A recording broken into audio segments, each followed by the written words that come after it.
Bem-vindo ao podcast A Bíblia Nossa de Cada Dia, onde mergulhamos nas Escrituras Sagradas, capítulo por capítulo, para encontrar sabedoria, orientação e inspiração para nossas vidas.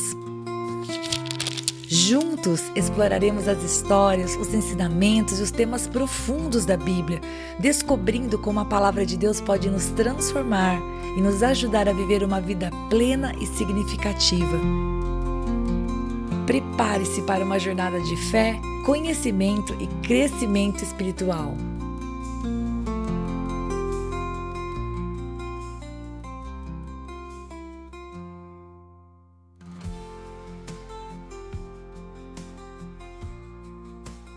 Hoje nós vamos meditar em Levítico capítulo 11.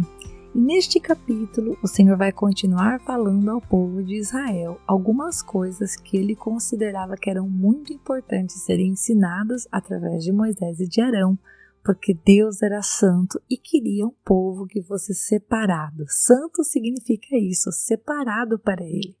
Então, nesse capítulo, a gente vai ver alguns alimentos que o Senhor vai dizer, olha, estes vocês podem comer, os outros vocês não podem comer porque eu os considero imundos. Então, nós vamos ver uma longa lista, inclusive quando eu estava estudando este capítulo, eu fui separando eles exatamente como eles apareceram, do versículo 1 até o versículo 8, os animais que estão sobre a terra, de 9 a 12, os que estão na água, de 13 a 19, as aves e etc. Então, nós vamos meditar um pouquinho nesses textos e vamos pensar um pouco sobre essas regras que Deus criou para o povo de Israel. A gente está falando aqui sobre o povo de Israel, não é verdade? Falamos dos sacrifícios, falamos a respeito de todas as outras coisas que o Senhor foi colocando para eles como ensinamentos, a consagração dos sacerdotes e os sacrifícios, todas as coisas que faziam parte da cultura de Israel e que era algo que Deus determinou para aquelas pessoas. Eu só quero te dar um dado se você gosta de curiosidade. Nessa sessão, que vai começar agora no capítulo 11 e vai até o capítulo 15, porque o Senhor ainda vai falar de outras coisas a respeito de ser imundo, de ser puro. O Senhor vai falar a respeito da purificação da mulher depois do parto. O Senhor vai falar a respeito de leis, a respeito da lepra. O Senhor vai delimitar algumas coisas, separando exatamente aquilo que era puro daquilo que era impuro. Mas então hoje nós vamos falar sobre alimentação. Então vamos lá. Neste período aparece 80 vezes a palavra imundo ou impuro. Examinando essas listas que o Senhor vai dar e que vocês devem ter lido ou escutarem eu lendo, a gente vai perceber que tem como se fosse um padrão. É como se fosse mais ou menos, acho que 3 considerações a gente pode listar. Havia carne de animais ou de pássaros que era considerado imundos, que se podia considerar, por quê? Porque era imprópria por razões sanitárias. Isso é verdade. Pelo fato de que, por exemplo, esses animais se alimentavam de cadáveres em decomposição. Também existiam, e essa é uma segunda razão, animais que eram intimamente ligados com as depravações dos cultos pagãos. Por exemplo, o porco. O porco ele era oferecido aos deuses do mundo inferior. Então, o porco ele era comido principalmente pelos pagãos. Um terceiro motivo seria a questão do comportamento desses animais como algo desagradável, vamos falar assim, né? Então, como o caso, por exemplo, dos animais que rastejam. Então, o Senhor ele vai fazer essa separação. Ele vai dizer, olha, alguns animais vocês podem comer e outros não. Apenas para que a gente lembre o que você já leu. O que podia comer? Bom, Deus vai dizer, todos aqueles que têm unha vendida e casco que se divide em 2 e que ruminam. Beleza, esse Deus disse que podia. Aí o Senhor vai falar, agora camelo, o arganaz, que é tipo um roedor, a lebre e o porco não pode. Aí ele vai falar sobre os animais marinhos. Ele vai falar, olha, tudo que tem barbatana e escamas pode. Então, por exemplo, eles não poderiam comer enguias, peixes de couro, moluscos, crustáceos, coisas que a gente come, eu não como, mas coisas que as pessoas comem normalmente, para eles era vedado, não podia, somente aquele que tivesse barbatanas e escamas. Do verso 13 ao verso 19, o Senhor vai falar assim, olha, as aves não pode comer. Aliás, o Senhor ele vai dar 20 nomes de aves para dizer, olha, vocês não podem comer, inclusive ele dá o nome e fala, e segundo as suas espécies, ou seja, tudo que vem atrás desse animal não pode comer, eu não aprovo, não quero que vocês comam. Do versículo 20 ao versículo 23, gente, o Senhor vai falar dos insetos que não podiam comer. Ele vai dizer, olha, todo o que voa e tem 4 pés, esses não podem ser comidos. Mas aí ele vai dizer, olha, aqueles que voam têm 4 pés, mas as pernas de trás são mais compridas, esses vocês podem comer. E aí a gente vai ver a lista, queridos, do que o Senhor diz que pode comer. E eu vou falar uma coisa para você. Eu acho que eu ia ter que estar com muita fome, mas com muita fome mesmo para comer. Porque é realmente estranho para a gente que não faz parte daquela cultura, que não estava lá no deserto, que não vive as necessidades deles. Imaginar que alguém pode pensar assim, ok, eu vou comer uma locusta. Ou que está no verso 22, tá bom, eu vou comer um grilo. Eu vou comer um gafanhoto. Olha, irmãos, eu não sei qual que é o nível de fome que a pessoa deve sentir para falar, eu vou comer. Eu acredito que existe um nível de fome que deve dar.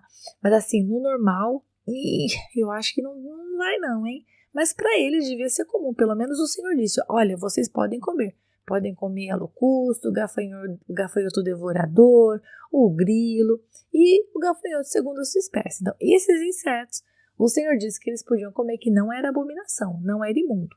Muito bem. E então o Senhor vai avançando no capítulo até falar do versículo 29 até o versículo 30, que dos enxames de criaturas terrestres que se movem sobre a terra e são impuras, ele vai dizer, olha, 8 nomes. Ele vai dizer, esses 8 vocês não podem comer, são imundos. E o que ele vai dizer? Olha, não pode comer doninha, não pode comer o rato, não pode comer o lagarto, não pode comer o crocodilo da terra, a lagartixa, o camaleão. Enfim, o Senhor vai dizer, não podem comer esses animais imundos, não pode tocar no cadáver deles. Se alguém tocar, vai ficar impuro, ou seja, teria que fazer o ritual da purificação e teriam que ficar imundos até a tarde, até serem estabelecidos a sua ordem normal, vamos falar assim. Agora, antes que você pense assim, nossa Rita, e Deus estabeleceu tudo isso aqui? Isso é novo? Essa coisa de animais imundos, animais que não são imundos? Bom, se você já estudou Gênesis comigo, se você está desde o princípio acompanhando o podcast, você sabe que lá em Gênesis capítulo 7, versículo 2, a gente vai ver sobre isso. E se você não estava comigo, volta lá, dá uma olhadinha em Gênesis capítulo 7, versículo 2, você vai ver que o Senhor em algum momento já fez essa separação. Mas aqui, ele estava dizendo explicitamente para o povo, olha, esses vocês podem comer, esses vocês não podem, tudo bem? Na verdade, queridos, olha só, Deus, e eu vou rolar aqui a palavra do Senhor para mencionar para vocês o versículo 44, porque eu penso que a explicação, o capítulo não vai dizer para a gente, tá ok, Deus classificou estes como impuros e impuros, e qual é a explicação, Rita? Honestamente, queridos, quando a gente lê o texto, a Bíblia não diz, pelo menos na minha compreensão, de maneira mais profunda em dizer por que Deus disse que alguns animais podiam e alguns não podiam. Algumas pessoas falam a respeito da questão da higiene, mas posso dizer, eu estava lendo alguns autores aqui que eu não vou mencioná-los, não vem ao caso, mas você percebe que parece que essa questão de dizer que era por causa da higiene, ela não é totalmente fundamentada, sabe? Agora, para mim, honestamente, me basta o versículo 44. Ele diz assim, eu sou o Senhor, o Deus de vocês. Portanto, consagrem-se e sejam santos, porque eu sou santo, e não se contaminem por nenhuma dessas criaturas que rastejam sobre o chão, entre todas as criaturas que se movem sobre a terra. E aí o Senhor arremata no versículo 45. Eu sou o Senhor, que os tirei da terra do Egito, para que eu seja o Deus de vocês, portanto sejam santos, porque eu sou santo. Ou seja, a comida daquele povo fazia parte da identidade deles. E o Senhor determinou assim como o Senhor determinou para eles o sacerdócio, assim como o Senhor determinou para eles os sacrifícios, assim como o Senhor vai falar a respeito de todas as regras para depois do parto, da questão da lepra. Deus deu leis específicas para o povo de Israel para se identificar como um povo separado para o Senhor. Rita, por qual motivo Deus fez isso? Queridos, porque Ele é Deus. Eu não tenho uma outra explicação e honestamente, eu não vou nem falar para vocês, eu não vou tirar nada da cartola e nem especular, porque pode parecer arbitrário, mas sabe, queridos, Ele é Deus. E se Ele disse para o povo, olha, esses animais, eu considero eles imundos, vocês podem comer os outros, está falado. O que cabia ao povo? Se consagrar ao Senhor. Ele foi o Deus que tirou eles da terra do Egito, Ele foi o Deus que deu uma promessa, Ele era o Deus que estava sustentando esse povo, ou seja, a regra era clara. Deus disse, esses são imundos, não quero que vocês comam, esses vocês podem comer e vocês se santifiquem porque vocês são meu povo. Assim de simples. Então, Deus vai falar de maneira muito simples isso. Agora, para finalizar, porque o capítulo é muito claro, eu penso que não há nada para especular, talvez você esteja aqui ouvindo o áudio pensando, ai Rita, será que se Deus proibiu esse povo de comer a lebre? Será que então eu também sou proibida de comer, crocodilo? Será que eu também sou proibida de comer, será que se eu encostar num cadáver eu tô imunda, né? De animais ou de pessoas, né? Que nem olha lá, quando Nadab e Abiú morreram no último capítulo, né? Chamaram lá os parentes dele para pegar, levar para fora, porque eles, né, estavam santificados, não podiam encostar em morto. Será que a gente não pode encostar em morto que fica imundo também? Será que tudo aquilo que a gente lê em Levítico, né, que era para o povo de Israel é para nós também? Gente, quem de nós já não foi num velório? Quem de nós já não encostou no morto, né? Ninguém ficou imundo. A gente não vive debaixo da lei de Levítico, não é verdade? A gente ama o Deus de Levítico, a gente teme o Deus de Levítico, a gente ora pelo povo de Levítico, mas a gente não vive debaixo das regras de Levítico, ok? A gente pode dizer, Rita, eu prefiro não comer eu prefiro não comer um lagarto.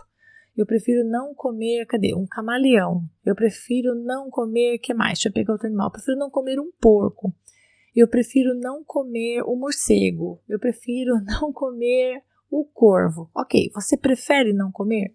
Você tem toda a liberdade. Assim como tem gente que não é muito chegada em carne de vaca e prefere carne de frango. Tá tudo bem. Agora, dizer que a gente não pode comer uma carne dessas que estão descritas aqui, como por exemplo eu disse que aqui no versículo 12 eu disse que tem que ter barbatana ou escama, senão é abominação.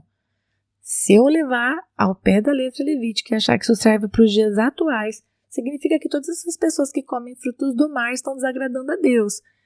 E não é bem assim. Aí você pode pensar, Rita, você tem algum texto no Novo Testamento que me explique isso um pouco melhor? Eu tenho alguns e posso compartilhar com você. Bom, eu vou acho que começar com Atos 15, tudo bem? Atos 15 fala de um momento muito lindo da igreja em que tudo estava sendo organizado. Vamos falar dessa maneira. O Espírito Santo estava movendo e levantando pessoas, e a igreja estava se organizando. E no versículo 28, vamos dizer assim, é estabelecido meio que o princípio básico da fé. Então, no versículo 28 de Atos 15 fala assim, pois pareceu bem ao Espírito Santo e a nós não impor a vocês maior encargo além destas coisas essenciais. Então, a igreja que estava nascendo estava dando para eles ali um básico de fé. E eles dizem assim, que vocês se abstenham das coisas sacrificadas a ídolos. Ou seja, eles não deveriam comer coisas que não eram, vamos dizer assim, consagradas a Deus, coisas que eram dos templos pagãos, bem como do sangue, da carne de animais sufocados e da imoralidade sexual. Se evitarem essas coisas, farão bem. Então, essa foi a orientação que foi dada à igreja. A gente observa que todas aquelas leis de Levíticos, de sacrifícios e de ofertas e de sacerdote, de tribo de Levi e de todas as coisas que a gente ainda vai ver sobre a lepra, sobre alimentos, não se aplicavam à igreja que havia nascido. Um outro texto está lá em 1 Timóteo 4, versículo 3. Quando está falando aqui a respeito da apostasia dos últimos tempos, está falando do desvio da fé, fala que no final, né, nos últimos tempos, vão surgir pessoas que vão falar de várias coisas. Que a Bíblia fala que são espíritos enganadores. E no versículo 3 fala assim, que proíbem o casamento. E os espíritos enganadores falam isso. Que proíbem o casamento, porque afinal de contas, puxa vida, família é projeto de Deus. Que exigem a abstinência de alimentos que Deus criou para serem recebidos com gratidão pelos que creem e conhecem a verdade. E tem o restante da lista, né? Pois tudo que Deus criou é bom, e se recebido com gratidão, nada é recusável, porque é santificado pela palavra de Deus e pela oração. Então, pegando esses 3 versículos, na verdade, somente esses 2, vou parar aqui. 1 Timóteo 4, de 3 a 4, está falando que tudo o que Deus criou é bom. E se é recebido com gratidão, você recebe um alimento diante de você. Você dá graças, você abençoa. Gente, Deus criou, é alimento, não precisamos nos abster. não é mais como era no Antigo Testamento, porque nós não somos de Israel, nós somos igreja. E, enfim, eu acho que eu vou finalizar somente com aquela visão que Pedro teve. Eu não sei se você conhece esse texto, mas caso você não conheça, eu vou te dizer. Atos 10 é um texto clássico para falar sobre isso. É uma mudança de paradigma. Até então, o povo escolhido era o povo de Israel. Só que com o nascimento da igreja, com a morte e a ressurreição de Jesus, as boas novas não vieram somente para Israel. As boas novas vieram também para os gentios, para aqueles que vieram a conhecer o Senhor Jesus e se tornaram salvos. E olha o que aconteceu. Pedro teve uma visão. Pedro, ele estava no terraço, era meio-dia, ele foi orar e ele estava com fome. E enquanto estavam preparando o almoço, ele teve um êxtase. Ele viu o céu aberto, ele viu um grande lençol que descia do céu e ele era baixado até a terra. Agora, Atos 10, 12. Olha o que tinha nesse lençol. Contendo todo tipo de quadrúpedes, répteis da terra e aves do céu. E ouviu-se uma voz que se dirigia a ele: Levanta-te, Pedro, mata e come. Mas Pedro respondeu: De modo nenhum, Senhor, porque nunca comi nada que fosse impuro ou imundo. Olha só, Pedro estava tendo uma visão com todos aqueles animais, né, com os animais que são mencionados em Levítico como impuro. E quando a voz disse para ele: Mata e come, ele falou: De jeito nenhum, Deus. Aí, olha só, versículo 15. Pela segunda vez a voz lhe falou: Não considere impuro aquilo que Deus purificou. Isso aconteceu 3 vezes e em seguida aquele objeto foi levado de volta para o céu. Bem, nós sabemos que Deus trouxe para Pedro este êxtase porque queria abrir os olhos para ele da realidade de que o evangelho não era apenas para os judeus mais. Pedro seria enviado até Cornélio e ali haveria salvação, porque esse homem, ele era um homem piedoso. Esse homem veio a ser salvo, assim como toda a sua família. Ele era um homem reto e temente a Deus, mas ele foi conhecer as boas novas de Jesus através de Pedro. Então Deus estava dizendo: olha, o véu foi rasgado. A promessa do Messias foi dada aos judeus, mas a salvação não pertence somente a eles. E agora a igreja, então, recebe tudo com ações de graças, como a gente viu, e se farta e come. Então, caso você não coma qualquer um dos alimentos que são mencionados em Levítico, tá tudo bem, mas não faça isso pensando assim: meu Senhor, eu não como porque se eu comer eu fico imunda e se eu comer eu desagrado o Senhor, porque não funciona assim, ok? Se não nós teríamos que cumprir todas as leis do Levítico para ser aceitos por Deus, e se a gente só for aceito por Deus se cumprir Levítico, então a salvação não é pela graça, a salvação é apenas por obras, e não é assim que funciona, né? Não vamos rejeitar aquilo que Deus santificou, como a gente viu. Amém? Vamos parar por aqui? Que Deus abençoe muito você. E eu vejo você amanhã. Eu vejo não, né? Eu falo com você amanhã. Nós estudamos a palavra juntos, se Deus quiser. Deus abençoe. E se você ficou até agora, não vai embora não. Agora é hora de você curtir, comentar, compartilhar esta palavra, porque se ela abençoou você, ela pode abençoar outra pessoa também. E lógico, se inscreva no canal, ative o sininho, assim você não perde os próximos episódios. Deus te abençoe e até lá!